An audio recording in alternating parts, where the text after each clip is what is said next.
Hello guys, आप सभी का स्वागत है वन पीस एपिसोड 1129 में। आने वाले कुछ एपिसोड में हम जानेंगे बार्थोलोम्यू कुमा की ऐसी बैक स्टोरी जो हर वन पीस फैन को भीतर तक झकझोर देगी। तो कृपया मानसिक रूप से तैयार रहिए और जुड़े रहिए। पिछले एपिसोड में हमने देखा कि सैटर्न की एगहेड आइलैंड पर रहस्यमय एंट्री के बाद पूरे आइलैंड पर हड़कंप मच गया। नेवी ने तत्काल आदेश जारी किया कि वाइस एडमिरल और रियर एडमिरल को छोड़कर बाकी सभी सैनिक केंद्र से दूर हो जाए और कोई भी सैटर्न के होली फॉर्म की ओर आंख उठाकर भी ना देखे। अब ईमानदारी से कहें तो यह होली फॉर्म कम और डेविल फॉर्म ज़्यादा प्रतीत हो रही है। खैर तभी बोनी जो अपने पिता की यादों से विचलित थी सैटर्न के सीने पर तलवार से वार कर देती है। उन यादों में सैटर्न की महत्वपूर्ण भूमिका स्पष्ट रूप से दिखाई जा रही थी। अब बात करते हैं आज के एपिसोड की। बोनी के इस हमले के बाद नेवी में खलबली मच गई। बोनी ने एल्डर के सीने में तलवार घुसेड़ दी, यानी जिस व्यक्ति का भय पूरे संसार पर छाया हुआ है उस पर हमला। इस अफरा तफरी को देखकर स्वयं सैटर्न भी बोल पड़ता है, शांत हो जाओ मूर्खों। यदि मुझे उस तलवार से कोई खतरा होता तो मैं स्वयं को बचा सकता था। और फिर वह अपने जोड़ जुड़ाव वाले हाथ से बोनी को पकड़ लेता है। यह देख सांजी बोनी को बचाने के लिए सैटर्न की ओर दौड़ता है, लेकिन सैटर्न एक रहस्यमय शक्ति सांजी को तुरंत बेहोश कर देती है।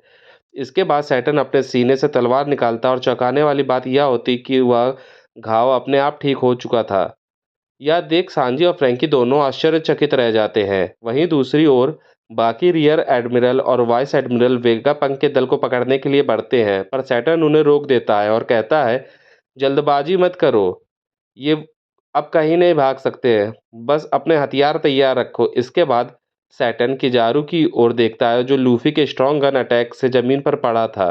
सैटर्न कहता है, तुम्हारा स्तर और ताकत के अनुसार तुम्हारा प्रदर्शन बहुत ही निराशाजनक रहा है।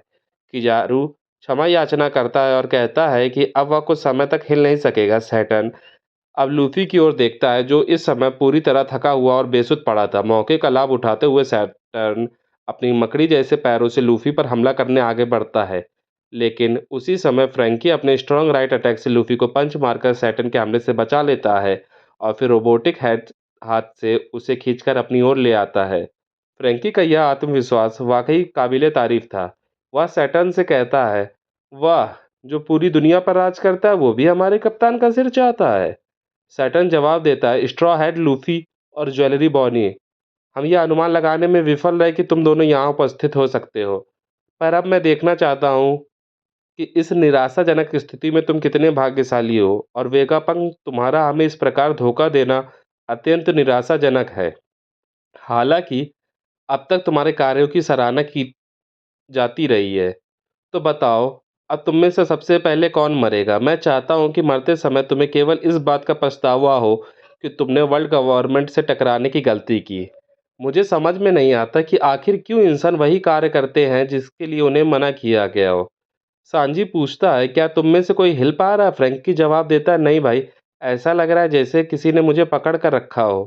वेगापंक कहता है, यदि यह विज्ञान नहीं तो निश्चित रूप से किसी डेविल फ्रूट की शक्ति है। बॉनी सैटर्न से कहती है, तुमने मेरे पिता की हत्या की है। सैटर्न जवाब देता है, ओह, तुम कुमा की बात कर रही हो। वह एक ऐसी जाति में जन्मा था जो पीढ़ियों से गुलामी के लिए अभिशापित थी, क्योंकि उसके पूर्वजों ने वर्ल्ड गवर्नमेंट के अगेंस्ट माफी ना मिलने लायक अपराध किया था। कुमा बकनियर नामक जाति का अंतिम उत्तरजीवी था। उसके बाद बोनी को फ्लैशबैक आता है, जहां वह अपने पिता कुमा के साथ बिताए हुए पलों को याद करती है। कुमा कहता है, जब मैं छोटा था तब मैं ऐसा हीरो बनना चाहता था जो बंदियों को उनके पीड़ा से मुक्त कर सके, जैसे नीका, वॉरियर ऑफ लिबरेशन। बोनी पूछती, क्या वह आएगा और मुझे भी आज़ाद करेगा? कुमा मुस्कुरा कर कहता है, हाँ जरूर आएगा। फिर हमें एक और फ्लैशबैक दिखाया जाता है 14 साल पहले, सॉर्बेट किंगडम, साउथ ब्लू। कुमा का जन्म होता है।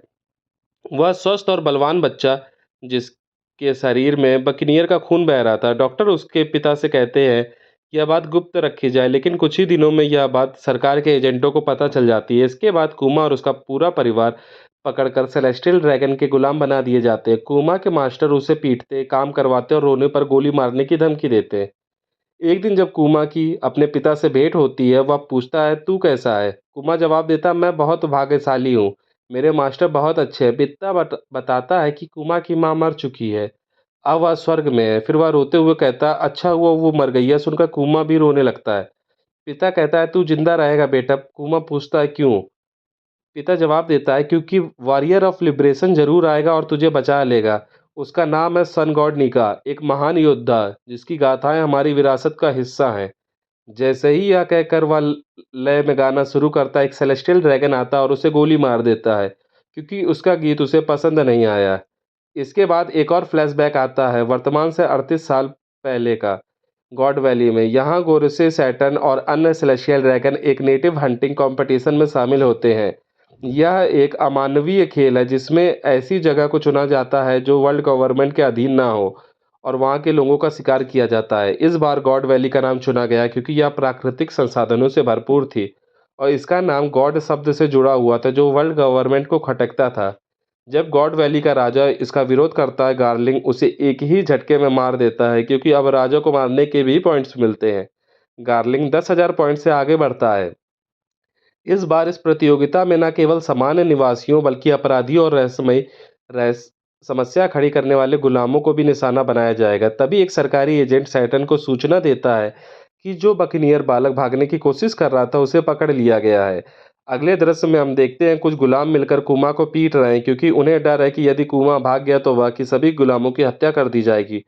तभी वहाँ इवांको और जीनी की एंट्री होती है। इवांको बाकी गुलामों को रोकता है और बताता है कि कुमा इस प्रतियोगिता का ग्रैंड प्राइज है। वह कहता है कि अगर सबको जिंदा रहना है तो उसके पास एक योजना है और वह जल्दी ही यहाँ से भागने वाला है। और इसी दृश्य के साथ एपिसोड 1029 समाप्त हो जाता है। अगर आपको वीडियो पसंद आया तो कृपया लाइक करें, चैनल को सब्सक्राइब करें और बेल आइकन दबाएं ताकि आने वाले वीडियो आपसे मिस ना हो। धन्यवाद।